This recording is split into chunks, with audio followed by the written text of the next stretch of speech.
జోగులాంబ జిల్లా గద్వాల వ్యవసాయ market yard నూతన చైర్మన్ గా కురవనల్ల హనుమంతు, వైస్ చైర్మన్ శ్రీకాంత్ బాధ్యతలు స్వీకరించారు. ఆయనతో పాటు 9 మంది కార్యవర్గ సభ్యులు ఛార్జ్ తీసుకున్నారు. ఈ కార్యక్రమంకు ఎమ్మెల్యే బండ్ల కృష్ణమోహన్ రెడ్డి హాజరయ్యారు. నూతనంగా ఎన్నికైన చైర్మన్, వైస్ చైర్మన్లను శాలువాతో సన్మానించారు.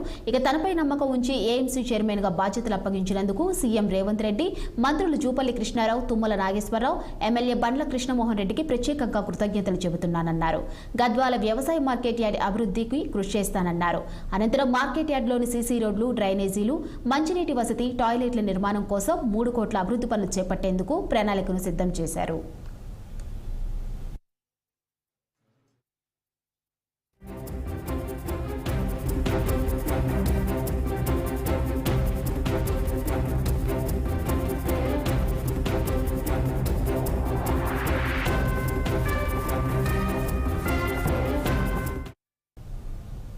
కర్నూలు జిల్లాలో భారతీయ జనతా పార్టీ